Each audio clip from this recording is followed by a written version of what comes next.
Previously on Dread and Breakfast. There's been another, well, possibly more than one. We found 2 bodies in the woods. Have we been marked? If we go into the woods to see these bodies, are we going to be next? Is there anything in the archive we can use to arm ourselves? A sword! Herb's hand, completely slaps the table and picks up a spider from under his hand. Herb's a little freak. Herb is a little freak. Is Herb a McGupple? Is Herb a McGupple? You can see 2 completely emaciated figures. It looks like these people were almost dragged down into the ground. Oh, these are those tourists, the nice brother and sister up from the city. It's a real shame. What is the motive? Other than how they ended up, I don't see any connection. Weren't they all also found buried by a colwood tree? Where's Chauncey? I think in this moment he's still enjoying a lovely dinner with your wife. I don't want to cause any alarm, but does your wife own a firearm or giant sword? No, but I do, and he takes off running.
You're all going down a mountain, I think, relatively quickly? Yes. And it's pitch black night. I am racing as fast as possible. That's so unfortunate. Leave me behind. Yeah, Mitt, if you're racing as fast as possible, you are definitely going to leave Dee Dee, the 80-year-old, ambiguous age-old woman? Who can say, really? 80-something, certainly. Maybe she's secretly 55. Maybe she's secretly 98. Who knows? You're definitely going to leave Dee Dee in the dust. Is that something that you want to do, Mitt? Yes, my wife and Chauncey are on the line. All right, it is pitch black outside. Make me a pull. You are navigating by... I think you have a flashlight, right? Yes. Are you just saying yes to me, not remembering if you have a flashlight? Christine's smiling. She is just saying yes. All right. I'm coming! So we're going to say that with that pull, Mitt, you are able to make it down the mountain okay for now. What's everybody else doing? I think Dee Dee is going as quickly as her current life status allows. I think... Listen. Never have I ever heard someone try their darndest not to say old. Yeah, so I think she is hobbling quickly, probably leaning on Tamus because she doesn't care if Tamus accidentally falls on her behalf. That's the most Dee Dee thing I've ever heard.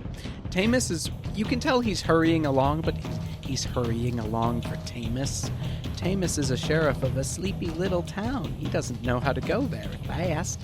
And he's just sort of shining his light around and just making sure that you're getting down the path okay. And then the light flickers, fizzles, and it goes out. Ooh. He swears and starts tapping it with his hand. And the light comes back on for a few seconds. And then it goes out again. I do think maybe in episode 1 I mentioned that Dee Dee has batteries in her bag. I think you mentioned that those were batteries for your hearing aids. I think it's a universal battery component. That is not true. Okay, yeah, so you've got a bunch of button cell batteries in your bag. And this is a policeman's flashlight that takes D button cell cells batteries. It's so crazy. We said it at the same time.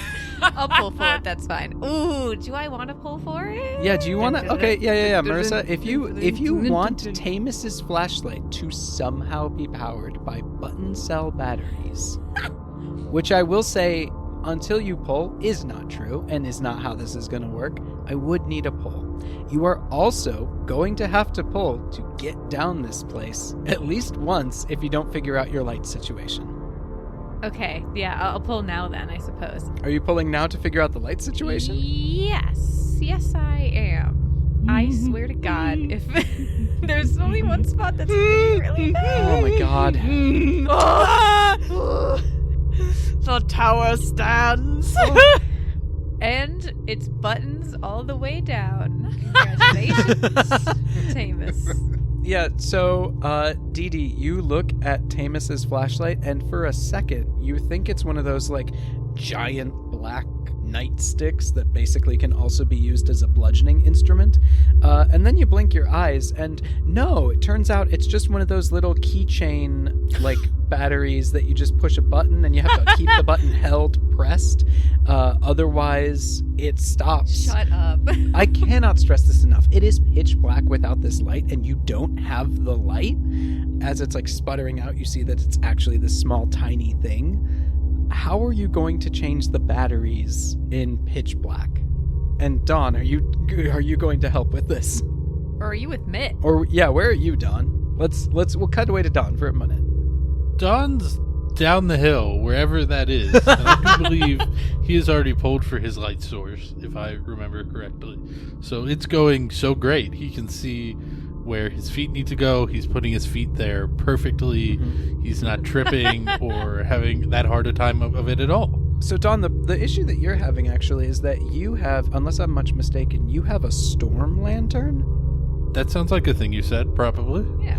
Those burn oil, as far as I'm aware, or gas, and they smell terrible, and your eyes are watering from the smell and the stench of it as you, use this to illuminate your path. The water escapes his eyes as tears, and we continue. Okay. So what I'm hearing is Don is crying because he isn't able to help Dee Dee change the batteries. That's so fine. I actually have a glow stick in my purse. Snap, snap. For emergencies just like this. I feel like I need to make you pull for that. Absolutely not. My fourth husband was a glow stick manufacturer. They were invented in the early to mid 1960s. Your fourth husband was a glow stick manufacturer? Yes, he patented it. It's the see that's like a two-toned thing. Well, and in Spillman, they're probably blue and red. Yes, it uses the whole... You crush up some moths or suck out their juice or whatever, and you have a glow stick. It's fine. It's just full of moth corpses, and you just kind of crush them up a little bit, and they glow for a while. I didn't say he was a good one. Look, it's an early concept. It's not patented yet. It's fine.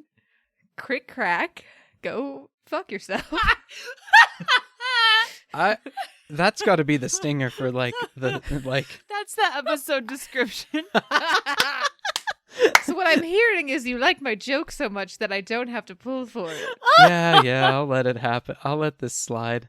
Incredible. This is all fucked up. Oh, and actually, what I'm hearing also is I have two light sources, the stupid glow stick and the flashlight. Amazing. Yeah, the glow stick is not helpful in illuminating the ground. It's helpful in illuminating what you have in your hands. Glow sticks aren't that bright. It's an early concept.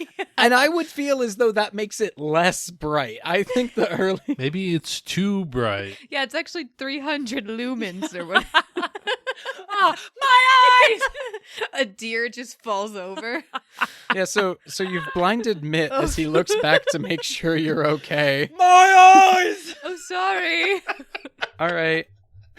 You have a 300 lumen glow stick. How bright is that? I have no That's idea. so bright. That's so bright. Bugs stop singing because they think it's daytime. Well, honestly, you get swarmed by bugs because they think you're the sun, and they start flying towards you and Tamus as you're both, like, ambling down the mountain. I pull a bug net. Like, you know the hats? The bug net out of my bag? I do that too. Which husband used to be a beekeeper? Was a beekeeper. Oh, my first love, Byron. Byron Beekeeper. Byron the yes. Beekeeper. Byron Beekeeper. Fuck me. All right, yeah. It was so ironic when he got killed from his bee allergy. And his last name was actually Smith. Okay. Okay, yeah. It's like 10 minutes in, and I've already completely lost the plot. All right. We're going You're down welcome. the mountain. Yeah, you're going down a mountain. I guess none of you have troubles or bad times with this. Dee Dee, you actually scoff at Tamus's puny and, like, impotent light as opposed to your sun-cracked glow stick. You all get down the mountain. Dee Dee, it does take you a bit longer than everyone else. I'll be very honest. I don't remember how you all got here. I think Don rode a motorcycle? That sounds right. Okay. Don drove a motorcycle. Mitt drove Dee Dee, I believe, and then Tamus drove himself. So Mitt can go ahead. Yeah. We'll catch you up to speed, no worries.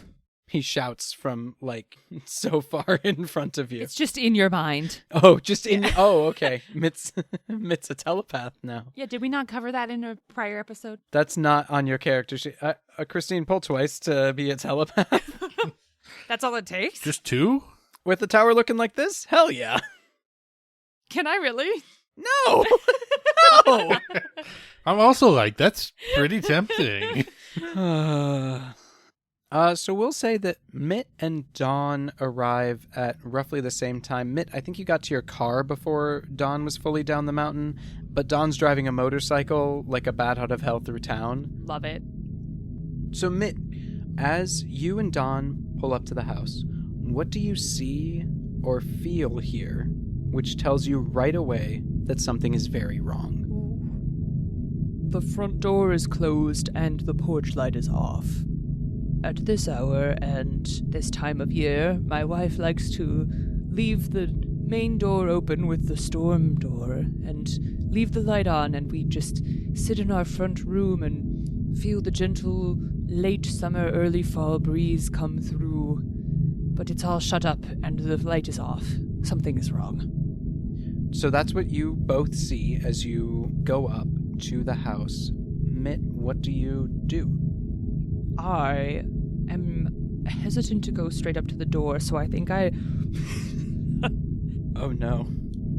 drop to the ground and roll across my front yard into the bushes, and then carefully make my way along the house until I can peer in the bottom of the window. That was my next question, is that the bushes are right up against the house, I'm assuming? Yes. Okay. I'm going to remind you both this because I feel like I would be doing you both a disservice if I didn't, but please remember that you all, in the last episode, acquired swords. Oh, yeah! Jacob looks So- so delighted. Jacob, both of them are so... Thank you. Forgot this. So I just wanna remind you of How that. did I not write down sword? Jacob didn't You write didn't it write down. down sword, comma, from the You didn't archive? write down that you got a cutlass. I was going to ask and then didn't and forgot. The sword doesn't look like it would have matched the gashes on the bodies, right? It does not. The gashes on the bodies are more like ragged. There's like some kind of like Tearing. tearing. It's like it's cut with something that does not have like a particularly sharp edge. Okay. All right, we'll cross Archie off my suspect list for now. Thank you. So yeah, you both have swords. Mitt, you have rolled up. You're peeking through the window. Before we get to what you see, Don, what are you doing as Mitt's doing this? Don is confused, but is going to follow his lead. Crouch down in the bushes behind him. Do you army crawl or do you also like roll around? Because I love that. Log, roll with me, Don.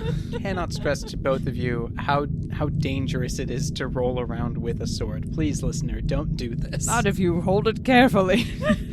My arms are above my head, and the sword is in my arm, my hand, as he log rolls across his own yard. Like the grown man that he is. Okay. Okay. And Dawn, you go behind him. Are you both trying not to be seen or heard from inside the house? I assume that's the case, but I just want to make sure. Yeah. Okay.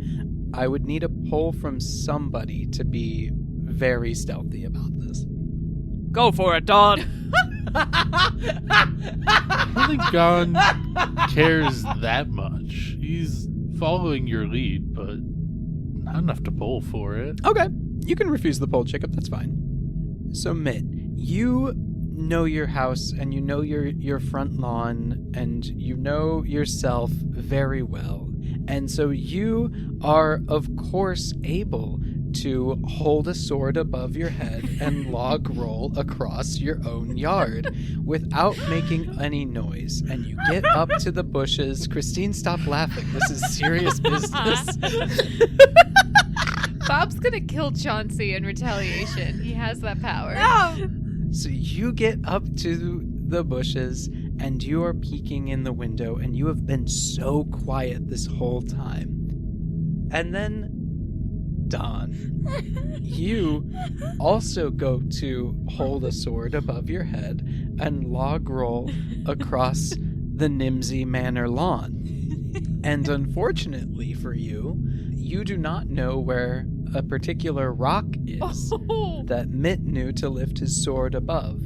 And so your sword hits into it with a very loud smack and then a twang as the steel resonates out over in the night air.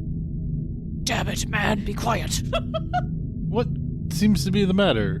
Why the sudden steps? I'm just like making slashing motions across my neck. Yeah, as Mitt is just making like dagger eyes at you and slashing his hand across his throat. Okay, Don shuts up, I guess. Has anyone noticed this sound? You don't hear any sounds from inside, and Mitt peering inside, you don't see any movement. You're looking into the living room. You see certainly signs of a scuffle. Your coffee table has been completely overturned. Cushions on the couch have been ripped off and are completely strewn about the room. Oh, God. Mitt, you have any really nice family heirloom salad bowls or... Yeah, I was going to say, I have this bowl that my wife's mother gave us. It's an heirloom butter salad bowl. It is completely smashed to pieces on the floor. I have never felt more fear and terror. Mitt, at this point, is very focused on getting in without being perceived, and so he runs carefully to the side of his house where there is a window well that he jumps into, and he pushes the window of the basement open and drops into his lab. Ooh. Okay. As you do that, you also run past, I would say you run past the kitchen or dining room window, and you see that has been smashed out. Oh. There is glass about the lawn. You can tell that this has definitely been broken outwards. Do I see any footprints anywhere? You do. You see what looks like 2 pairs of footprints that lead away from the property. 2? Do they look like my wife and or Chauncey's feet? Both of which I am very familiar with. Oh my God. Kinky. Mind your business. Doesn't matter how I know.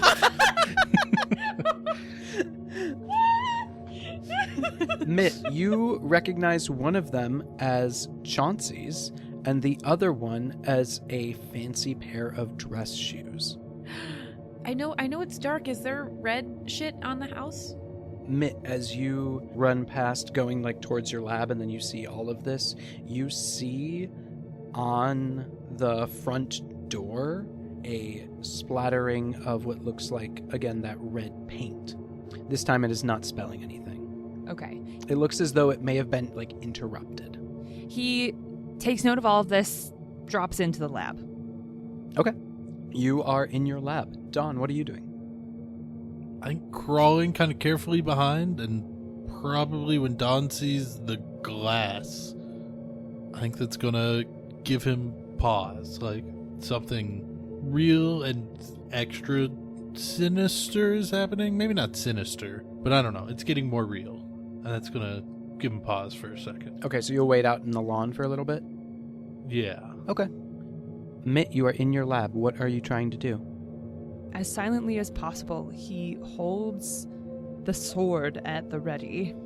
He looks around and observes, has anything changed since he was last in the lab? Does he notice any movement or sounds that he doesn't typically recognize? He's standing in the corner of the room. His back is in the corner, so nothing can sneak up from behind. Mitt, you drop into your lab. You are up in the corner, scanning around, and you are just staying perfectly still. You are listening to the sounds of your house. You are listening to the sounds of your lab. And the house feels empty. You don't feel as though anyone is here. You listen for several minutes, and you do not hear the creaking of a floorboard as someone walks across it. You look in your lab. It doesn't seem disturbed. Everything is has the low hum of electricity coursing through bigger machines, but nothing seems to have been touched or moved. Okay. He's still gonna hold his sword at the ready and move through the room, keeping his back to the wall towards the basement stairs up into the house, into the first floor of the house. I think it comes up into the kitchen. You take cautious step after cautious step, moving in a way that only someone who has lived in a space for many years can, where you know exactly where to place your feet and how to distribute the weight between them so that you are completely silent in this place. And you get to the stairs and you go up, making sure to skip the one that creaks every time so that it makes no sound as you reach the top. And you open the door. Don, I'll ask you a question. When you were in Mitt's house last, what about the house tells you that the inhabitants really and truly love each other? So it would be kind of the commingling of two very different aesthetics and collections of things. Maybe his wife has a collection of decorative plates and is very frilly floral kind of stuff, and Mitt's maybe got science artifacts or old drawings, technical drawings of stuff. There's a tension, but it all works together, and it's all displayed in the same space. He's got copies of Science Weekly delivered monthly to Spillman for him. I love That's that. lovely. Is there anything you, Christine, would want to add to that for Mitt's home? She's a bit of a naturalist, but I think that all fits in with frilly artistic, she's flora and fauna, he's atoms and electrons. Oh, I love that. That's very nice. And they have a hand-stitched embroidered towel that says that on their stuff. That's really fun. Mitt, you're in the kitchen and you look out into chaos as you gaze into the kitchen and then past that the dining room and then to the other side the living room. You see everything is sort of strewn about. You see that your dining room table has been upended, chairs have been overturned. The little shelf of decorative plates that you have has been dislodged and they are all lying on the floor, some of them cracked, some of them okay. What you don't see as you're looking around, any evidence of Chauncey or your wife. Is there a fire extinguisher in the kitchen? How safe of a man is Mitt Nimsey? Reasonably so. He's a chemist. His wife, excellent. Then I would say that there is a fire extinguisher in the kitchen. He's gonna just like reach into the cabinet and grab the fire extinguisher. Thought being another weapon and potentially smoke screen in case of needing to leave somewhere. Sure. Mitt is going to slowly search through the house just to verify that it is empty. Basically clear it. Okay. As you're doing that, you look further into the dining room and the living room, and you don't see anyone. You see, again, what looks like the signs of a scuffle. As you're looking through, you see kind of what looks like footprints on the carpet, and you know that these are your wife's, and you follow them into one of the bedrooms, and you see her collapsed on the floor. I rush to her. Okay. And we'll cut to Dawn outside. No! Dawn, what have you been doing this time? Looking around, trying to assess. I don't know. There's been a struggle. I guess I don't have a great answer to that because Don's probably at this point in over his head and just kind of hanging back. Mitt seems to know what he wants to do, how to handle this, and I clearly am in the way. I will say you do also notice the two pairs of footprints leading away. You're not able to tell that one is Chauncey's because you're not intimately familiar with Chauncey's feet. Nor should I be. But you do notice that one of the pairs of shoes is the same footprint you saw earlier in fancy, pointed dress shoe. I hear your invitation. And Don is scared. So I don't think he's following. No invitation, just making you also aware of the clue that Mitt found. All right. Dee Dee, it is at this moment that you are driven up to the Nimsy residence by Tamus. He was going 5 miles below the speed limit. This is what the lights and sirens are for, you absolute buffoon. And I get out. Dee Dee, it's a safety issue. I don't care. I walk away. I can't be in proximity to this man for any longer than I absolutely have to. Please take your solar stick with you. I simply still have spots in my eyes because of that. Yeah, I'll put it back in my bag. And then Don's still outside, correct? Yeah, Don's going to be kind of as quietly as a Don can, scurrying up to the cruiser and we trying to get Sheriff. Don, where's Mitt? What's happening? There seems to have been some sort of calamity. He ran in and the window's broken and I'm really not sure, Sheriff. You should probably attend to this matter immediately. There's been some sort of calamity. Why? And he just gets his little keychain flashlight out and starts, holding the button down because that's the only way that it works. And he charges towards the front door. And then, of course, knocks politely. Oh, I opened the fucking door. Okay. Fuck you. So you open the door. Don, are you going in with them? Sure, I'll follow the crowd. Tamus is sort of running in, saying, police, Mitt, are you here? And we'll cut back to Mitt. You have found your wife on the ground. Is she breathing? She is. She is unconscious. Oh my god. I think he takes a moment and just touches his forehead to hers and breathes for a moment because he was so worried. Does she have any wounds? She has kind of like a bump on her head, but nothing. She's not bleeding. Is there anything in the room that looks is it also just a total chaotic mess or? This room actually looks fairly untouched. She looks like she fell into the room, if that makes sense. Based on how you see it, it looks like she maybe hit her head on the bedpost or something as she maybe fell into the space. Okay. I think he very gently picks her up and takes her into the kitchen to get her some ice for the goose egg on her head. Okay. All the while paying attention to making sure she's still breathing. She's just, needs a minute to come to. Yeah, you carry her into the kitchen, you lay her down gently. She's still out of it, still breathing, but maybe a little shallow.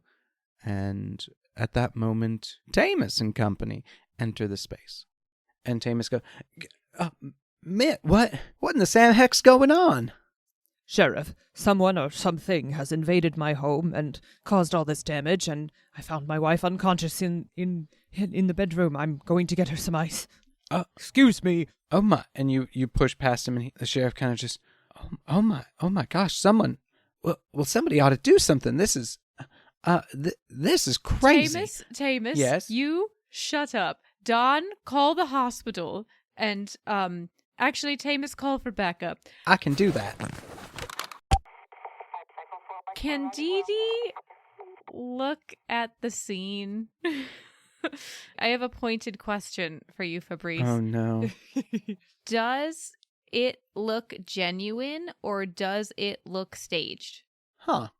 Because, like, sometimes if a bad person in true crime wants to make it look like, you know what I mean? They may want to make the scene look like, oh, someone broke in. They'll, like, throw shit around, but it's not actually reflective of how real invasions are. Mm-hmm. And I'm not saying that Dee Dee has experience staging a crime scene, but I feel like... I was just gonna say.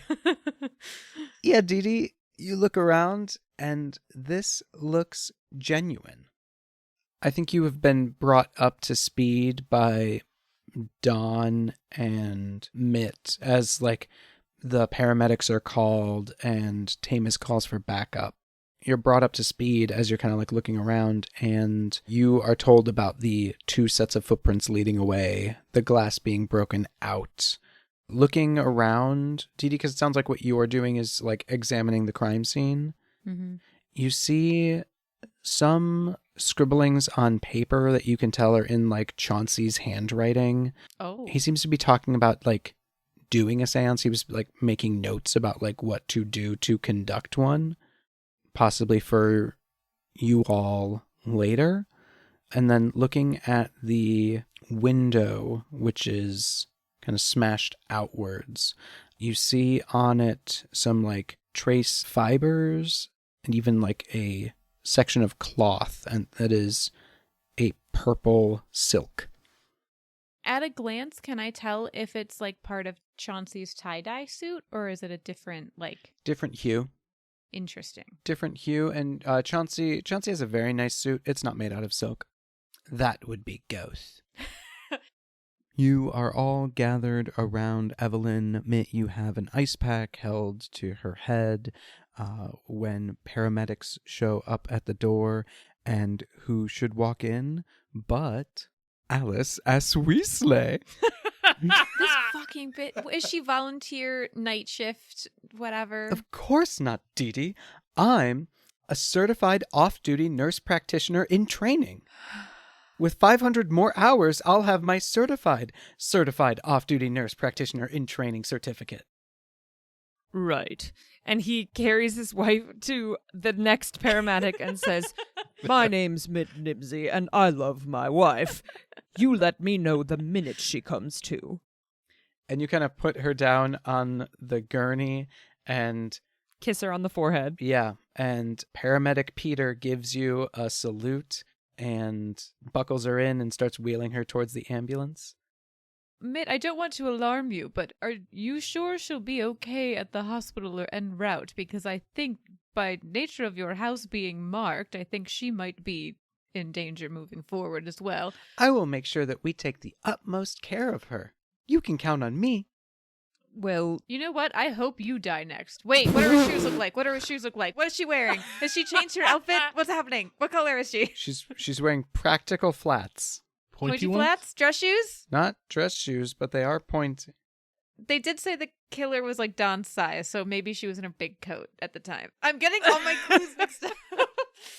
Maybe she's just got big feet. Well, Dee Dee, I'm also marked, so even if I stay with her, the danger will always be there. Perhaps we should be retreating to a centralized, safe location with protection and other law enforcement. Oh, are you all going back to the archives? I could join you there.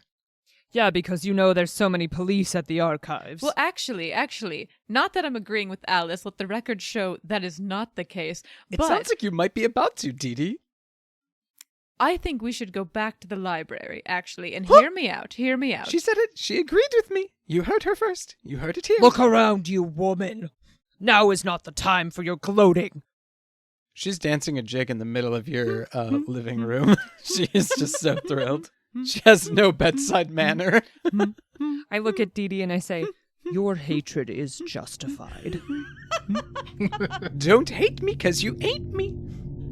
I have my cane, and I push the button so that the little dagger protrudes out of the bottom. And I turn to Alice. I think you should go back to work, darling. Right now. If you make me a pole, she'll shit herself. Done. Oh, I don't know if I want to die for that, though. That's the question that you have to make. Oh. But then does that ensure that she's not with us because she has to go take care of things? No, I don't think she's going to be with you either way, like cards on the table, but she will if you if you pull now, she will fully shit her pants. See, here's the problem. I know this is stupid, but Dee Dee's a vindictive bitch, and this would be such a great story to share, so I am gonna pull for it. Oh my gosh. Amazing. If she dies now, she dies doing what she loved, which is tormenting Alice. Oh my god. That's what would take her out after all of this. Well, it worked successfully, so I mean, so you point your cane sword at her, and you see her go. You get kind of not a great smell, and she just kind of, excuse me, Mitt, I need to use your bathroom. Denied. It's a crime scene. Who's a little piss girl now? Oh shit! She just kind of stares at you all, like mouth hanging, like childhood swing open. I'm so mean. Eyes just round as saucers as she looks at all of you, and she just turns away and like does the like shuffle that you do when you got shit in your pants and you don't want it going nowhere. Methinks an ass was a whistling.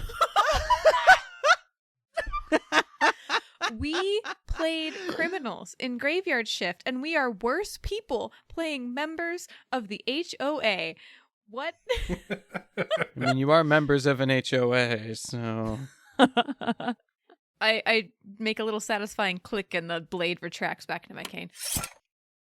Tamus kind of looks at that and looks at you and goes, "Now, Dee Dee, that..." I have the permit. Anyway, so as I was saying, I think we should go back to the library because we can go down and hole ourselves into the archives. There's only one way in, so we'll know where to expect someone. And also, the best that I can see it is that the killer had to be someone who came to the library after us to mark the door, right? Well, I want to check the library sign-in sheet because, theoretically, there's only a certain number of names that will rule down some suspects. Dee, I love where your head's at, but do you really think that a killer would take the time to sign into the library? You've met the librarian. She's very adamant that everyone must sign in.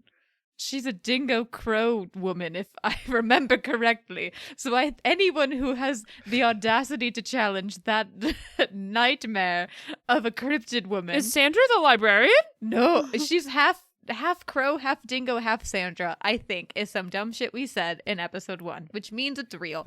So... You know what? You have a point. So, all of you guys are going back to the library? The only pause that I have is that, like, we saw footprints go off in a direction in the yard. That's true. I do kind of want to try to find Chauncey, but I also don't want to die. We've got swords. So long as we stick together, I guess it's worth investigating, or at least following the trail. Oh, also, I did see these on the table. Can I pick up these papers, Mitt? They're in Chauncey's handwriting. Absolutely. It looked like Chauncey was getting ready for a seance, so if he's alive, he very might well end up at the library anyway. So I think we follow the footprints, see what happens, and go from there. Do we want to take Tamus with us just so he could be a meat shield in a crisis, or will he just get in the way? Sheriff Meat Shield, yes. Tamus, come along, dear. We're doing an investigation. I know you love that. I thought, all right. I thought we were collecting evidence from the estate. Mitt, are you sure that this, and he points to another plate or like tchotchke, was this here before? I think Mitt grabs Tamus's collar and like slowly drags him towards him and looks at him and says, "My Chauncey is out there. It's time for us to go." And Tamus kind of like brushes himself down, pats him down, and says, "Well, all right. I'd be happy to lead you all out into the darkness." And he gets out his keychain flashlight and starts heading out. Good God, that man's exhausting. Do you think you could make me a double espresso while we're here? On it. And I'll have a double of something else. Of course. And Mitt just like opens a cabinet, grabs a thing of whiskey, tosses it to Dawn, and then he runs into the bathroom, opens the medicine cabinet, which is like meticulously stocked and organized, grabs caffeine powder, comes back into the kitchen, puts it in a cup, stirs it up with a glass stir stick in some water, and hands it to Dee Dee and says, "Chug. It has all the caffeinated effects with none of the laxative of coffee. You're welcome." Downs it. This isn't gonna mess with my heart medication, is it?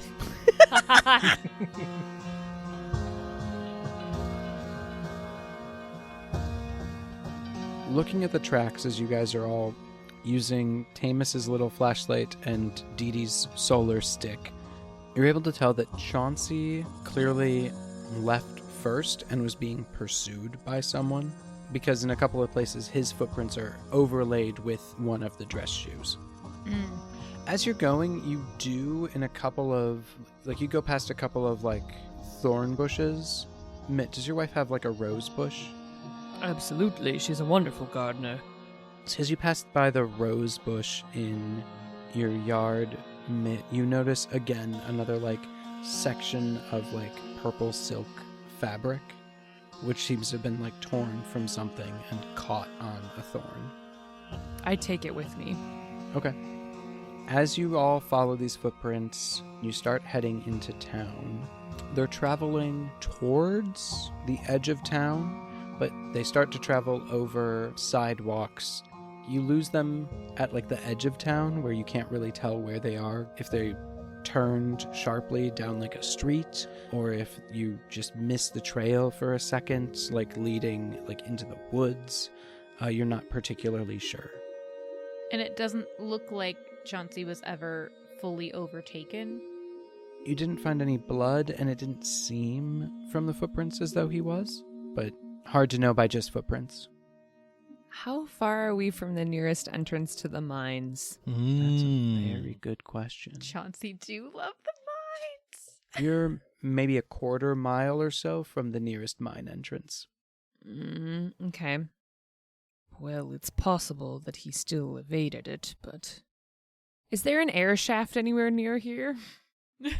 Yeah, I'll say that there's a small air shaft like half a block away. Okay. Mitt runs over to it and like crouches down and into the tube yells, "Chauncey! Bravest boy in Spillman! You will have your vengeance!" You don't hear anything in response to that.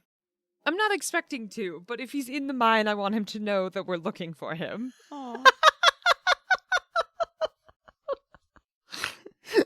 You will have your vengeance is how you're telling someone that you're looking for them. Not, hey, my guy, I'm looking for you. Don't worry. They have a very special bond, Fabrice. Thank you. I was just about to say that. I'm so sorry. Also, I'm fully quoting the live-action Madeline right now. What? Genevieve! Bravest dog in France! You will have your vengeance! When Lord Cuckoo Face lets her go in the middle of the night, because they're not allowed to have dogs at the orphanage. Okay, I digress. I've never seen this in my life. Oh my god, we gotta fix that. Okay, anyway, continuing forward. Okay. Well, that happens, and we move on, I suppose. I don't really know what to do. And scene. The trail seems to have run cold, and we're really quite exposed out here. Should we be retreating to somewhere safe? Perhaps the hospital with its security and protecting Mrs. Nimsy? At some point, a seance was spoken about. Is that still something that y'all wanted to do? Yes. Okay, do you want to do that at the hospital? Maybe not in like the hospital cafeteria. Upon reflection. You do need like a dark, quiet space for that. Like a library basement.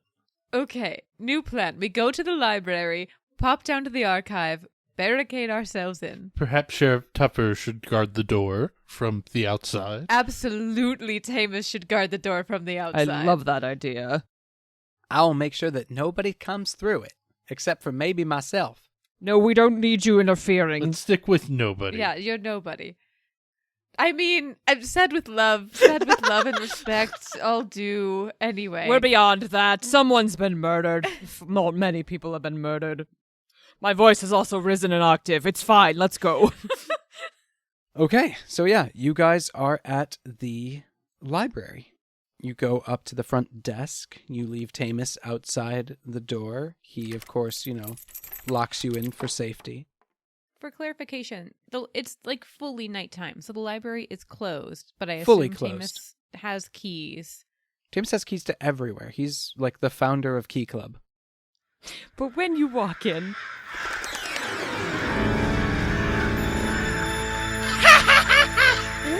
Welcome!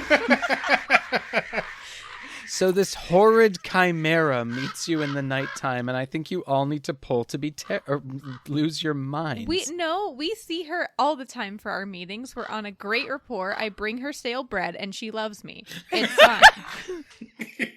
It's true! Bring her stale bread. It's how I make croutons! Crotons.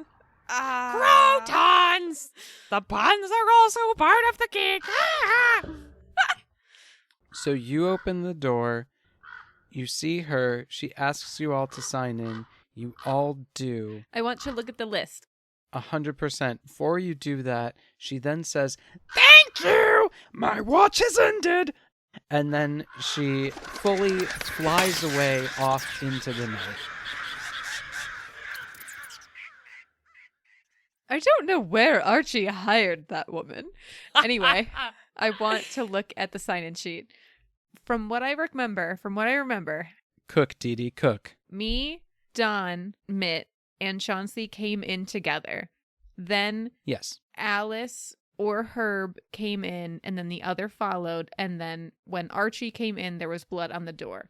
So I want the list of names after us and up to Archie who came into the library. Because theoretically, it's one of them.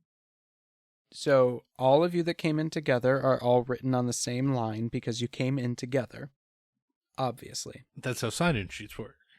Underneath that is Alice, who came in next, and then Herb, and then Archie. Oh, no one else was in the archive or in the library at all. No one else was in the library at all. And that's not because I don't want to make up more NPC names. That's because no one was in the library. It's Like literally the entire library? like literally the entire library. Or some criminal was so cunning to figure out to not put their name on a sign-in sheet. That's what I said. Honestly, they could have just brought croutons to distract Sandra Crow Dingo with. All right. Distraction croutons. Distraction croutons. That's a good band name. But those are the only names that you see on the list. Will, and he gestures to the stairs downstairs. Shall we? All right. And you guys go downstairs into the archive to conduct your seance. As you go to open the archive door, you find that it is locked. Couple seconds of jimmying it and shimmying it. You hear kind of like a start from the other side of the room, and someone comes and opens the door, and you see Archie, who is like kind of rubbing like sleep out of his eyes. I just fully scared Christine. I was like, who is here? And you see the killer. I thought maybe. No. Archie's rubbing sleepies out of his eyes, and he's like, "Oh God, no, not you all. No, come on." I brush past him into the archive. No. You all do so many terrible things to me, and now you're interrupting my sleep? Archie. What the fuck? Why are you sleeping at the library, Archie? I live in this is the archives. The library is upstairs. What are you doing in my room? Wait, so the HOA has been meeting in this man's home for the entirety of our existence? Yeah, weird that you guys didn't question that before now. Oh, dear. No wonder he's so worked up. Archie, darling, we need to consult a journal in the Spillman collection, and I fish in my bag, and I hand him a perfectly filled out request to consult archival material form. All the permissions, all the signatures, everything is dated immaculately. I, shove it at him, and I'm like, it's item number 196908.12, I think, box 1, shelf 4, if memory serves. He takes it with trembling hands. Oh, no. He looks it over, and you see, tears start running down his face. No one's ever filled it out before. They just take things all the time. How did you even know how to do this? I didn't. You and Don just take so much, and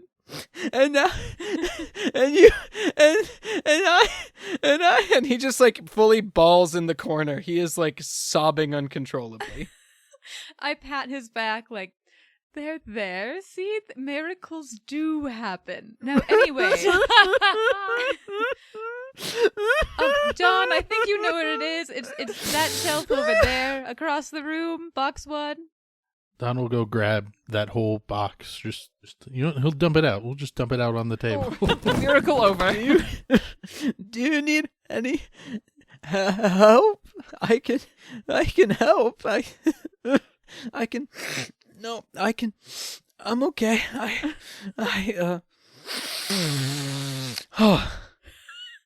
Yeah, I can probably help with some stuff. Is there? What are you guys doing in here? So we're conducting a seance. Dee Dee, is that true? So we really just need you to find in the journal I think it was in the 1870s, whenever George documented that little stint into spiritualism that he and Constance got into. If you could find that for us, that excerpt, that would be so great.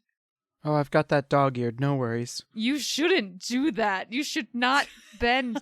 Don't. He looks at you dead in the face and says, "Now you know how I feel." And also, I was joking. And he gets a book, unadorned leather journal, and starts flipping through it. And he gets to the correct page and kind of lays it out. Okay, a seance. Yeah, that's normal. We need to make a circle. We'll need some candles. I dumped the seance supplies that Chauncey had gathered out of my bag onto the table, where I assume there's a bunch of little tea lights or something, and matches. Ooh, good call. Because I was going to say we could also just use your sun stick, but that might not have the same effect. No, it's supposed to be dark. A sun stick, that wouldn't work. I do know what that is without seeing it. Don't question it. This has happened before. I guess the 4 of us are gonna hold hands, and we need a candle in front of each of us, and then we really have to concentrate about our intentionality. So are we talking to Derek? Oh, definitely. Okay. So we really all have to think about Derek and to try and bring his spirit here. Don't break hands, don't break the circle, and yeah, we'll clear space. And he kind of clears out the center of the room. Nid starts pushing tables as well, and as he's doing so, he looks at the others and says, Dee Dee, Don, before we invite the spirit of our good friend Derek to join us, do we want to review what we know so we know what we're going to ask him? Yeah, we would simply just ask him who went and killed him. That would pretty quickly solve the problem, would it not? Yes, but intentionality is important, and Archie will catch you up to speed too, since you're going to be here for this. Oh, also, should we lock the door before we begin? Why would we need to... What are you worried about, Dee Dee? The library is closed. How did you guys even get in? Don't worry about it. The red paint on the archives door means I think that we're all marked for death, so maybe we should just kind of barricade that. Yeah. What? I don't want to be marked for death. It's a little late for that. Archie pushes the big table for, like, your HOA meetings. He pushes that in front of the door and then piles chairs on top of it. He's like, what? I'm gonna die? I'm taking no chances. Sensible. Or a great act. What type of shoes is Archie wearing? Really sensible, no-slip sneakers. Okay, I was afraid of that. Yeah, no, I see what you're doing.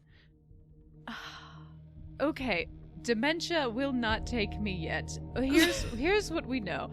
Derek and the two tourists both had paint on their house and both ended up dead, with their blood drained and half buried or fully buried in the earth. And warm. They were warm? Also, who would bury someone in the earth? That's a crime. Don't they know? Archie, we're gonna need you to just yes and all of this. There's been like 5 episodes that we've been working on all of this. Please just go with us. Mitt, you are very into improv skills. That's a skill I didn't know you had.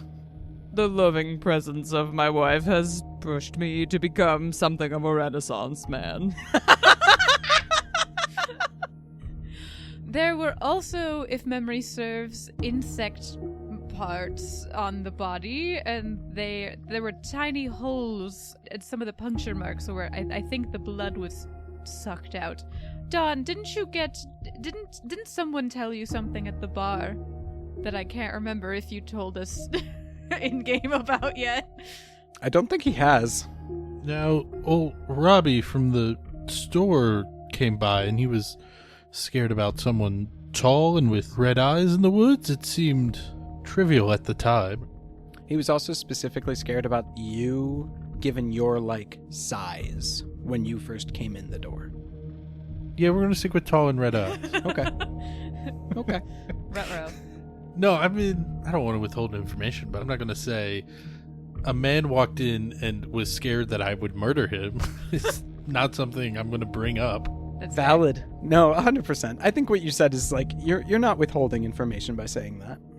And then we were all marked with the red paint, and so was Chauncey. They got Chauncey? Is he... We don't know. We think he's being pursued by a nefarious force dressed in purple silk. Like now? Purple silk? Again, I'm telling you, yes and just go with it. Yes, there was purple silk, and then also outside of Mitt's home, there was dress shoes and, oh my god. And then I think Dee Dee, like, you know, like in Murder, She Wrote, when Jessica Fletcher has the realization and she gets that little, like, like that passes over Dee Dee's face. Yeah, let me reference a show from fucking 1987. It's okay, it's still a banger. I don't know if it holds up all the time, but... But she, like, kind of gets a little quiet, and she's like, Wasn't Herb wearing a purple tie this morning? Fuck. At the last meeting, yeah. And if the killer did sign into the library, it would have to be one of us. Or Herb or Alice. And didn't we all see Herb catch a spider earlier today? I mean, No, I'm probably wrong. This is very thin. I'm grasping at a lot of straws here. How tall is Herb? he's about Don's height. Fuck. Fuck. Fuck, really? Why would he have red eyes? Yeah, wait, Herb's eyes are a beautiful baby blue, not red. Probably couldn't have been Herb then. Could he have been possessed by the Hill Witch or some other nefarious spirit? I mean, Possessed by the witch. Does the witch give you red eyes? Is that a thing? I haven't come across that in any stories in my archive. I wouldn't put it past her. Look, we've all known Herb for years, and he's a lovely, taciturn gentleman. I'm incredibly well dressed. Right down to his shoes. He gave quite a nice speech at the opening of my restaurant. That's very funny. Yes, it was the best one that night. A full 30 seconds of silence. It really made you think about mortality. It's so true. Look, I'm probably wrong. I'm probably wrong. Let's talk to Derek. Let's try to see if we can conjure his spirit or something to or God forbid Chauncey's ghost if he's no longer with us. But maybe Don't say such things, woman! Mitch, I'm sorry. We have to accept that as a possibility. Tragedies occur. I cannot accept that until I see it with my own eyes. He is alive. We must be in accordance, and that's what I'm sticking with. Understood. Mitt, could you not say that holding your sword quite so tightly? It's really putting me off, man. Okay, so we're agreed. We're all going to focus on Derek, and we're going to ask him to show us when he died, because certainly there's something we're missing here that'll point us to who really did it. Let's absolutely ask Derek's ghost if he knows how his... Archie, I don't need the snark, okay? You live in an archive. I don't need the sass. I just woke up. All right, yeah, let's fucking go. Let's talk to a dead man. Haha. Dee Dee reaches into the center of, I guess, the table that's now partially pushed up against a wall and grabs the matchbox. Are we ready? Don just pulls out his lighter from his pocket and lights his candle. Amazing. I have a Bunsen burner lighter that I pull out of my pocket. We all turn to Archie. Okay, what did you bring? He rummages around, pats himself down really, really fast, and then pulls out a matchbook that he got at an archival convention. And so he pulls it out and is like, it was a weird souvenir giving archivists a bunch of matches, whatever, and lights it. It's the 60s. Everybody's smoking. That's so true. That's honestly true. You all light your candles, and you all hold hands, and I'm going to need everyone to make a pull. Fuck! Here I go. It's so bad. I know. Bad. That's so It mean. sucks. Oh. That's so mean. Oh. Did you really expect him not to make us pull for this? All right, here I go. You're making the old woman pull last. That's so brave of you. Wow. That's so You're great. not old. We don't know. Your age is ambiguous. Oh my Okay. God, are you all going to live? That's crazy. At least two of us are. Yeah, that's true. We're definitely gonna be fine. You could have refused. No, we all must be in accordance. That's true. Christine, you picked up on that? Oh, that's great. See, look at y'all. So yeah, you all hold hands, you close your eyes, and you start to think of Derek. And for a moment, nothing happens. And then a barrage of emotions and feelings and sense just absolutely flood over you. It is as though you have pulled the plug out of a submarine that is deep underground and water is just filling in. An absolute just torrent of sensations is just washing over all of you. You are no longer in the archive. You are with Derek. You see him as he's walking along a wooded path at night. You see him raise his hand and wave a greeting, and he says, "Hey man, what's the shovel for?" And then smash to two people fleeing for their lives from this large figure chasing them with a shovel over their head. They're afraid of death, but they're also afraid of the absolute silence of this person behind them. Oh no! You get other memories you see what some of you might recognize from histories of the town. You see a man standing atop the stage of the Harvest Festival, and he's addressing the town. Now, this is why we don't bury the dead anymore. Was that Holbrook? I'm sorry. Yeah. I think it was Holbrook. You couldn't tell from seeing all of my teeth, Christine? I just want to make sure. No, it's okay. I don't want to interrupt your narration, but what does Holbrook's ghost smell like? God, I want to know. Toothpaste. Yes, it does. Very good, Jacob. Yeah, you smell toothpaste as this, you see this man who needs no microphone for he is loud enough as himself. You see another man sitting in a speakeasy talking about bad air and gesturing at the bartender and saying, his drinks kind of help though, you know. Secret ingredient? Look, you didn't hear from me, but I heard it was spider webs. I'd kill the man if I wasn't so grateful. My boy. All of these are being barraged with you. We're seeing but snippets of the flood that is just washing over all of you. Because we're in the archives. Oh no! Oh, there's so many. You're with all the ghosts. This is where they all are. Oh, we made a mistake. For a brief second, you see the one, the true, the actual recipe for butter salad. And it's gone right away. And you remember none of it. All of this is so hard to keep in your head. Your head is absolutely like about to burst. There is so much. You see Derek running for his life, shouting behind him, Like, hey, man, we talked about this. I mean, what about if I just talk and maybe, man, you can just listen. Oh, no. and all of these things keep washing, flooding over all of you. I have a question. What's up? Are any of these memories things that might be attributable to George Spillman? I think, Mitt, you're a bit of a George enthusiast, right? One could say such things, yes.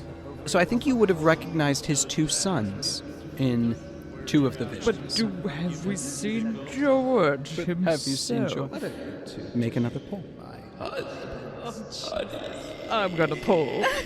Okay. More power to you, Mr. All right, go for it, Mitt. Oh, my God. My name is Mitt Nimsey, and I really want to see the ghost of George Spillman. Okay, so Mitt, yeah, you're trying to like direct this. Ooh, Can I offer a nuance? sure. I think that he would understand that, like, taking control of this might break the whole thing, but just, like, his natural affinity for George and his, like, innate desire to see and know George just, like, melts into what's happening. Yes, you're not like super skilled at speaking with the dead. Like what's happening with you is kind of like that thing that people who are sort of like gifted at a specific thing where you can kind of just like you think about where you want to go when you're like riding a bike, maybe like down a hill. To steer it, you don't actually think about steering it. You more think about where you want to be and envision the bike going there. You're able to kind of just guide the bike that way, if that makes sense. Yeah. So you're not like driving this really. You're more just like kind of using your will and your like deep love and fascination for George to kind of like fuel the fire and like lead it where it may. So while you are doing that, you are all still being like kind of berated by these emotions, by these smells, by these visions. So I will need one of you to take those on to allow the rest of you to kind of like figure this out and sort through what's happening. Sure, Don will make your Yay, poll. thanks, You Don. okay? This sucks. Also, no fucking way Herb's really the killer though, for real? Dude. Thank you. Dawn, you are a lover of folk tales. You are a lover of stories. You thrive in this sort of environment. You are learning so much right now, and you are in your absolute element. You are soaking up this information like a sponge. You are giving the others the clarity they need while you soak up the bulk of these memories and emotions as you are kind of like cataloging them as fast as you can, trying to remember this little detail. And oh, they dressed like that. And what? They bury crow eggs in the ground? That doesn't make any sense. As you're trying to keep all of these pieces together in your head, you're giving the other two the clarity that they need to see what they see. And Mitt, you are directing us towards George. We get the smell of vinegar washing over us.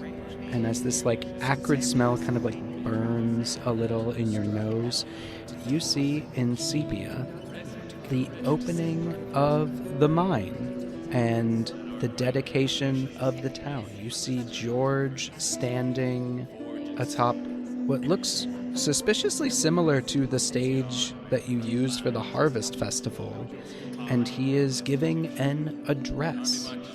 You see that these people around him are all just completely spellbound. They are rapt with attention at this man's words. He is standing confident.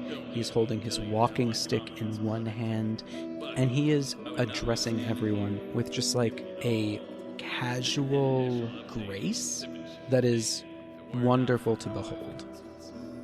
Mitt he feels like he's standing in that crowd, like looking up at George, and is just like incredibly moved and inspired by beholding him. And you're getting this like swell of pride to be like a part of like the same thing that like this clearly great man started. You're continuing on, maybe not his specific legacy, but you are continuing on his story. You are keeping his tale alive by keeping the town that he founded alive.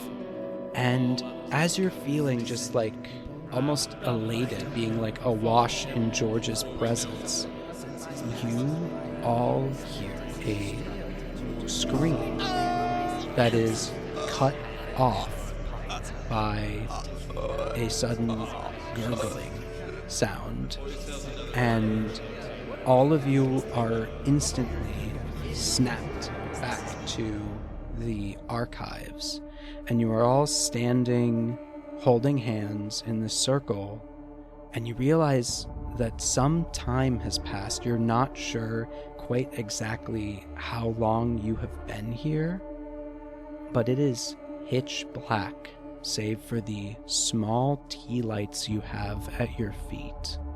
And looking up, you see Archie. His eyes are kind of going out of focus, and then you see a giant spade be thrust through his chest. What? And he crumples to the ground. No! And standing behind him with glowing red eyes, you all see Herb. I pull out my sword.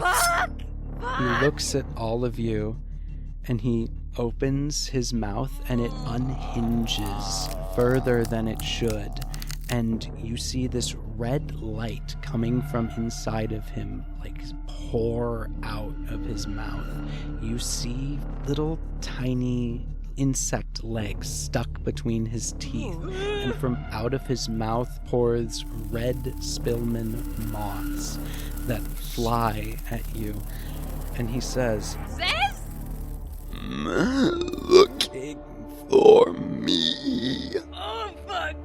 Well, I guess you found me. Or should I say, I found you. This fuck has the rot. Fuck. Don drops the cigar he's been smoking this whole time and draws his sword. All right, so we got 2 people with swords drawn. We've got a crazy man with a shovel. We got an old lady. With a cane, click click. Now it's a dagger. I don't want to kill her, but I want to leave. How did he get in here? How did you get in here? How did you? You want to look around really quick? What? You want to take your eyes off the crazy man? No. Is the door open? No, the door's not open. The closet door, on the other hand, Oh. is open, and you see that Herb's. Did he follow Chauncey into the mine and then kill Chauncey and then come up in the closet? Like, oh no. We see that his garments are covered with dirt, Fuck. and you see that the closet door is open. Fuck. Did somebody have smoke bombs? Chauncey does.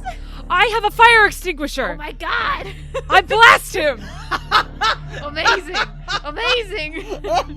Oh god, the archives. Oh my god. Shit. Okay, you blast him with the fire extinguisher. Mitt, that's a pull. All right. Like it's You're fighting. It's pull time. All right. As a chemist, I would know how to discharge a fire extinguisher. Absolutely. Oh no. Oh shit! Mom. Fuck! His poor wife. His wife. His Chauncey. poor wife. His Chauncey. Oh, that's tragic. Well, he didn't live to learn that Chauncey probably died, so there's that. Oh my god. I don't like this game anymore. Mercy, you never like it when someone actually dies. I didn't like Bugmouth over here either. That's not kind. Oh, that's fair. Honestly fair.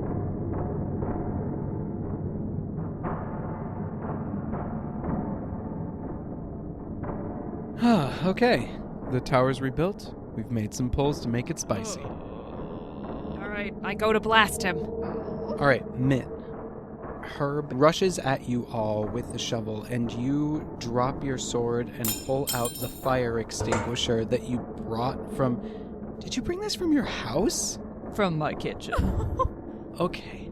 You whip out your big... Because you're a chemist, so you have like a industrial strength like fire extinguisher just in case you have like a chemical fire in the basement. My wife and I had an incident once, and then she insisted we buy the big one. So you pull out the big one, and, TM. and you start hosing down Herb. Something tells me that's not Herb anymore. It gets in his eyes, it gets like on him, and he starts just like swinging madly. This does distract him, and it does give your 2 remaining friends an opportunity to escape. Stab. Oh.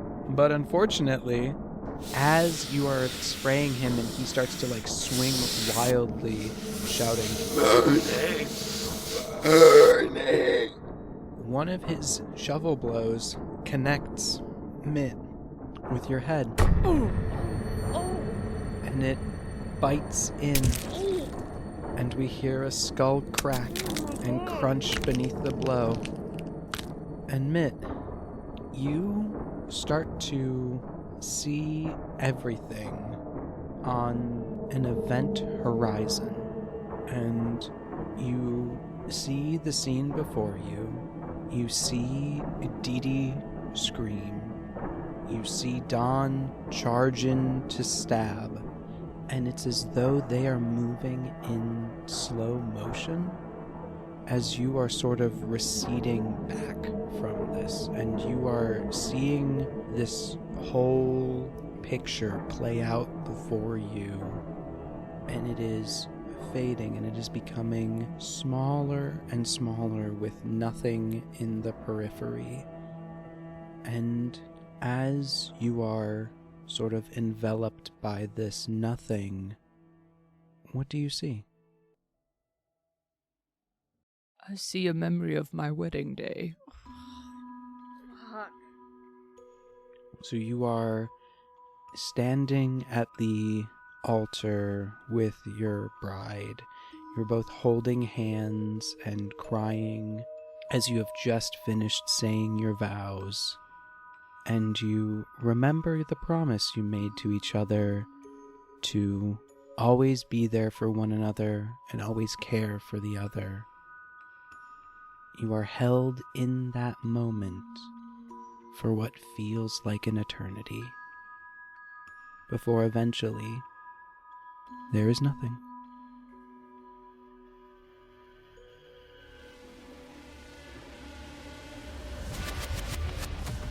So, Don, you wanted to stab the man? Yes, please. All right, make me a pull, my guy. Yeah. I'm crying. Running would be pretty great, but we did barricade the door, so... Oh, shit! You did. You barricaded it so Dee Dee's well. moving the table. I'm moving the table. I'm moving it. I'm moving it with all right. of my fucking strength, and I'm screaming for Tamus. Jesus That's- Christ. And I'm Jesus stabbing. Christ. Fantastic. All right. So, Don, you come in and you are able to hook up and you get like a piece of Herb's like arm. You like chop off like a chunk and like blood just goes like flecks onto you. And as it does, it burns. It is like almost scalding water. It is so hot touching you that it immediately starts to like steam like an acid. And as you're doing this, Dee Dee, you are frantically trying to unbarricade the door. I need you to make me a pull. I don't want to. Guys, is this going to be the first TPK? No. Are we going to have, like... Is this going to happen? I did it. I did it. I did it. I did it. Good job. Good job, Marissa. So, Dee Dee, you are, like, flinging these chairs back, and you're not even meaning to do this. They kind of just, like, they slam into Herb's back. He, like, falls to his knees, giving you both time to like tear everything else out of the way, and you are tearing up these stairs. Tamus! Tamus, get your fat ass down here! Is this as you're running, yes, running. like as you're like running up yes. the stairs? Okay, all right. Dee Dee, you're an ambiguous age, so I shouldn't make you pull to run upstairs No. really, really Have you fast. heard of adrenaline, my Never. friend? You are tearing up these steps. Don, what are you doing? Also tearing up the steps. Keeping an eye, making sure the zombie isn't chasing behind me, but if there's an opening, we're going. Knock a shelf in his way. Just knock over a whole shelf. Yes, that's a good idea. Is there a shelf? If there's a shelf, I just grab it and yank it down. Also, if there's paper nearby, literally any paper at all, I use that to wipe off the burning blood. Hope that wasn't important historical information. Probably not. Do you want to pull for it not to be? No! Pull to protect the paper? No. You don't want to pull to protect the paper? It's really important No. for the town. It'll be the linchpin that holds the whole season together. I guarantee it. We'll make a new pin. All right. Yeah, you grab some. It's some old like deed that would be used to settle some kind of like property disputes. The deed to the library. Yeah, or something like that. And you just smear blood all over it. Of course, this is the only copy because they don't believe in physical backups. But yeah, the burning blood is off your hands. You are running up the stairs. You knock over a bookshelf, we'll say. Artifacts and papers just come clattering to the floor. But you have a small barrier between you and a killer. And as you guys reach the top of the stairs, still screaming for Tamus, you hear the shelf move, and you see this man like burst through with his shoulder, and still like blood dripping from one arm, and he is rushing up at both of you, taking the stairs 3 at a time. Dude, is the rot like being on PCP? That's fucked up, Bob. Why not? Fuck that. Okay. What's in a library? More books. The knowledge of the public! I don't know how to stop a man with knowledge, Christine! You hear some scraping at the front door, and you like look there, and you see Tamus like fumbling with the keys, trying desperately to like unlock the door as he like drops the key ring and like stoops to pick it up, and he's like going so slowly to pick it up because like his back hurts. He's been sitting far too long. Marissa is in physical distress. Don's gonna run towards the door the sheriff is trying to open, and it should at this point have a panic bar where I just have to push the door and it opens. Oh, for real? Jacob, you absolutely can make me a poll, and it has a panic bar. Great, that's easy. Okay. I hate this so much. Jacob! Ooh, that's very stressful.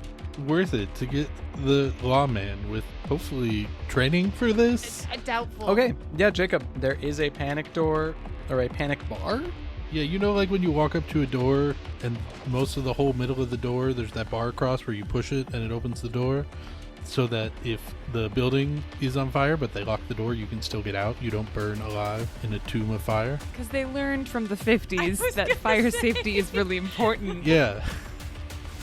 Don, you push on the panic bar, and you and Dee Dee go crashing into Tamus, knocking him over and causing him to go, "Ow, my coccyx!" Don, Dee Dee, what's going on? It's Herb! Herb just killed Mitt and Archie! Get in there! Herb is murdering us with a shovel, and he's coming after I grab us. Tamus's radio. I grab it. I push the button. I need all units to the library immediately. We have the murderer, please! And then I push the sheriff inside the building. No! Now, Herb wouldn't hurt a fly. Herb, I think, has eaten several flies and spiders and definitely moths, actually. Jesus Christ. Now that is just absolutely crazy.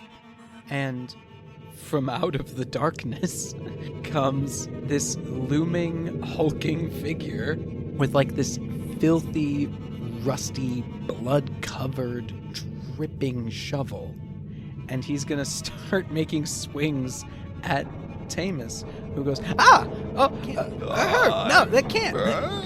And he tries to draw his gun and tries to, like, shoot at Herb, who is just, like, swinging at him. And he drops his gun and he bends down to go get it. And so the shovel swing goes, like, right over his head and misses him completely. And then he stands up holding his gun and says, now son, I need you to stand down and hold on. There's injured folks downstairs. I need to get to those people. Can you please move out of my way? It sucks fighting yourself. It's just no fun. Anyway. Sorry about that. That's okay. And Herb swings again with his shovel. He knocks Tamus's gun out of his hand, at which point Tamus, jumping Jehoshaphat, freaks out and turns around and runs. He runs for his fucking life. Tamus doesn't run out the front door. He goes out the side exit. Herb follows him, and you hear Tamus shouting off into the night as he is being pursued by this man. Oh, we're already on Don's motorcycle and not in the vicinity anymore, I think. Oh, Correct well me then. if I'm wrong, Jacob. Yeah. Driving where? Hospital?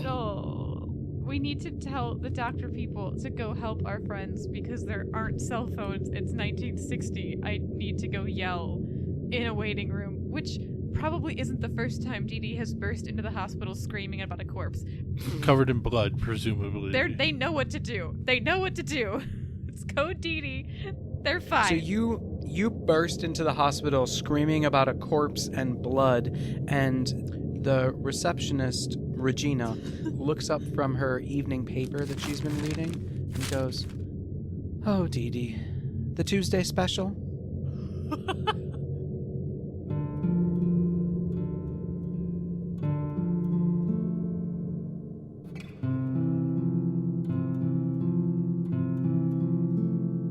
I think we cut to paramedics, technicians driving to the archive. They are, accompanied by police. They see the two bodies on the floor, and they realize that there is nothing that they can do for them. And they are taken to the morgue.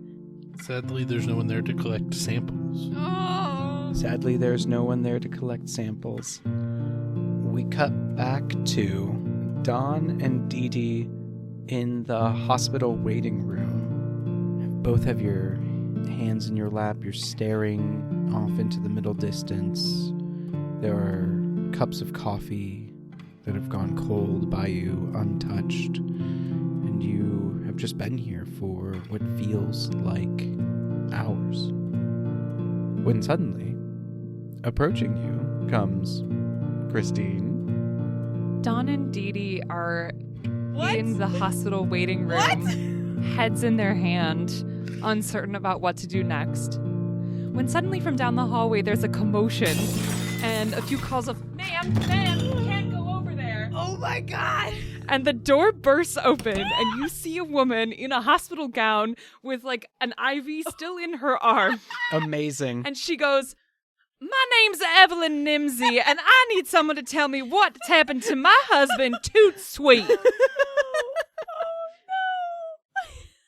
have never experienced such a combination of delight and absolute terror in my entire life.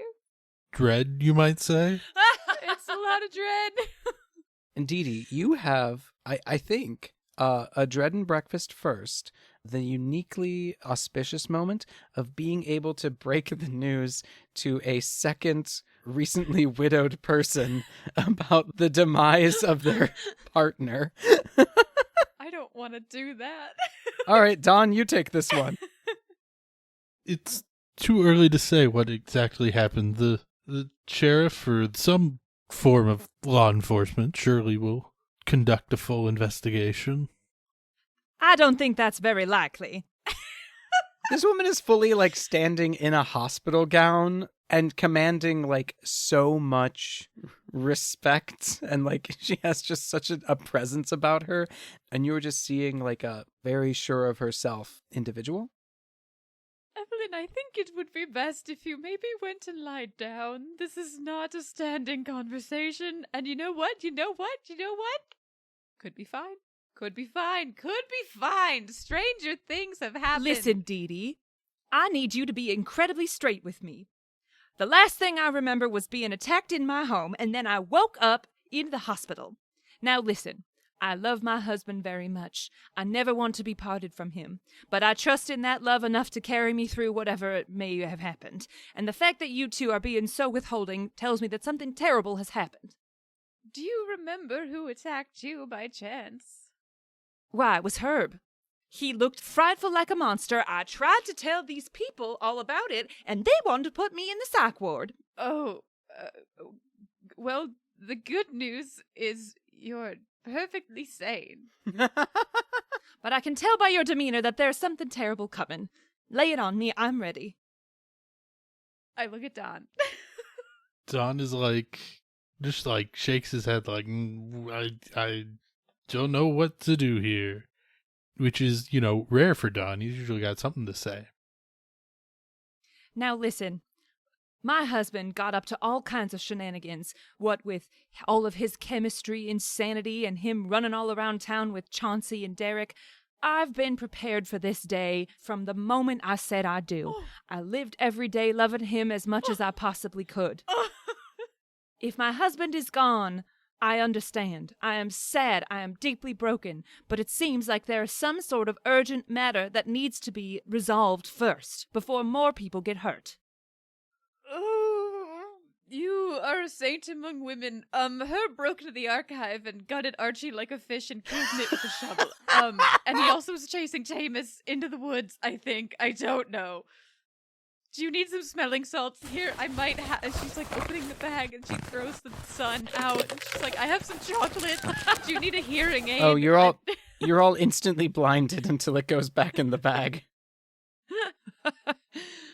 I think Evelyn takes a moment and she closes her eyes and raises her head a bit and is just breathing for a few moments.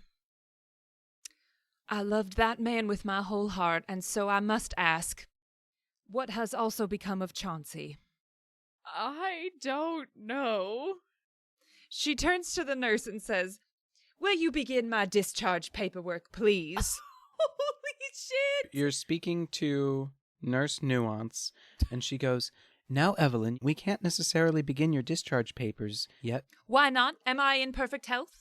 You might not be. We need to run more tests. We're not sure. Didn't all of my vitals come back perfect as the day I was born? Well, no, they were actually quite better than the day you were born. This is kind Exactly. of why we wanted to... Let me go. We wanted to take some tests. We're not sure. That slight headache that you had 3 days ago could be brain cancer. We're not sure. Oh we my need to god, make wait, here. I have some discharge papers actually already done. Hang on. Let me... Here, if you just sign them, just initial on page 4. She signs her name in perfect script. Nurse Nuance looks at these and goes, foiled again. and waves you all off as you leave? No! No. Oh, as you stay here. Okay.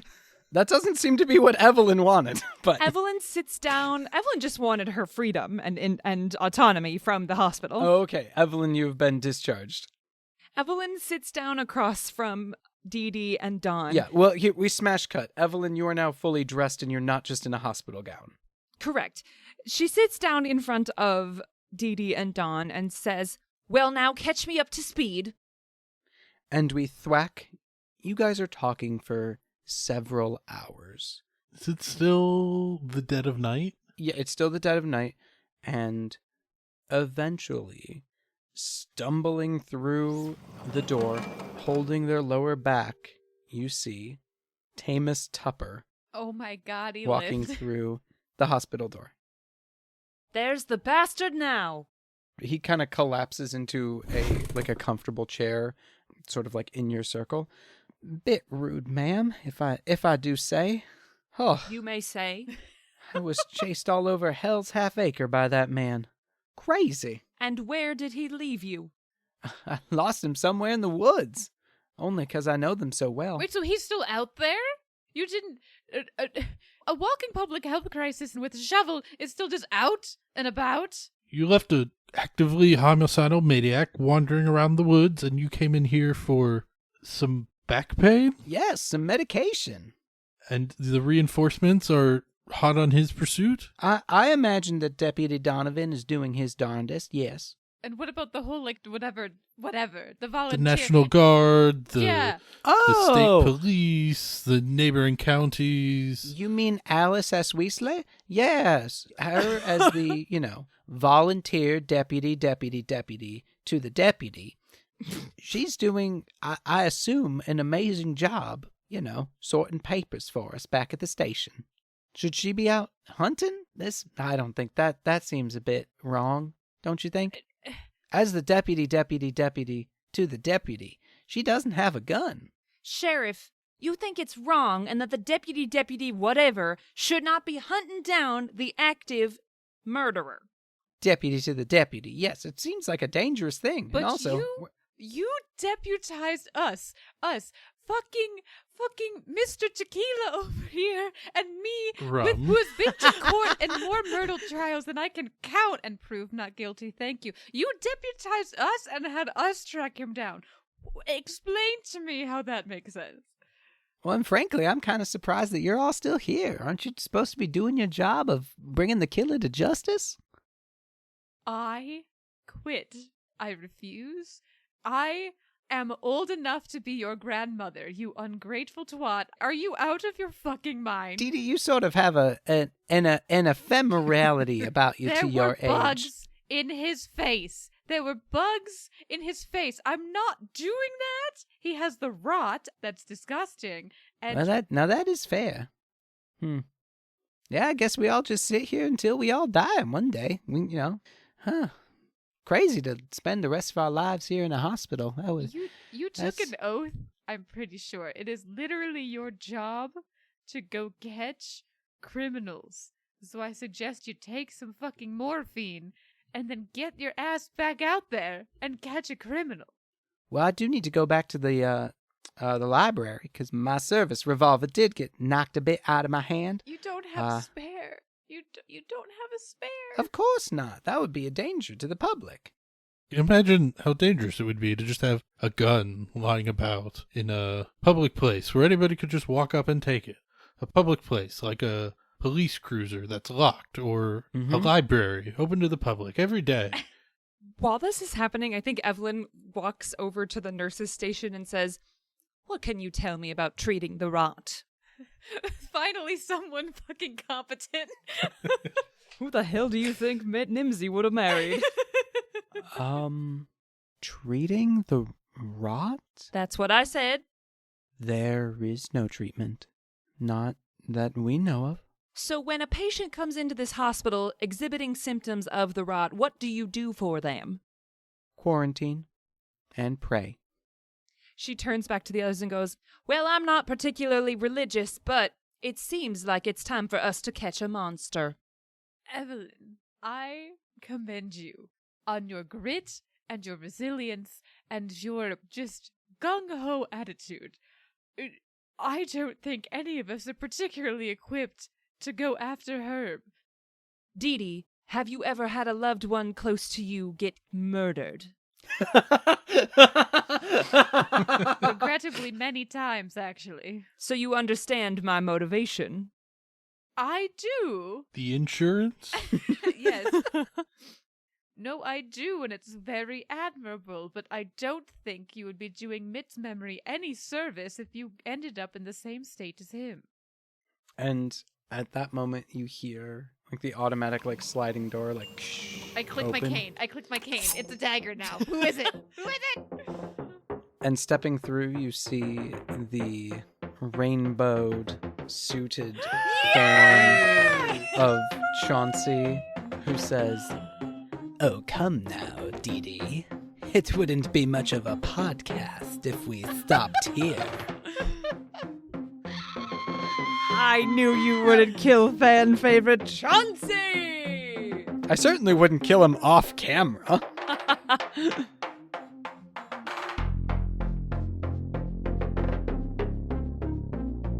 This episode is sponsored by Fisherman's Friend Throat Lozenges. I need one. Thank you for listening to Dreaded Breakfast. Our theme song is composed by Morgan Thomas Mills and samples music courtesy of the American Folklife Center, Library of Congress. Did you happen to hear an extra voice in this episode?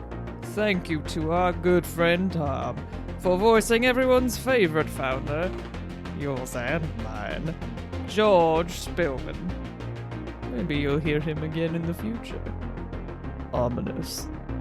Check out the episode notes for links to all of our sound credits, content warnings, the link to our cool Discord server, and maybe some other fun stuff. Eyebrow raise. The best way to help our show grow is by rating, reviewing, but really, tell a friend, or perhaps, if you have one, your wife. It's always a joy when my wife and I get to share hobbies, so perhaps you should share a hobby with your spouse or loved one. Have them listen to this very normal show. And then you can bond over it. My name's Mitt Nimsy. We'll be back in 2 weeks for the next part of the story. With swords! See you then.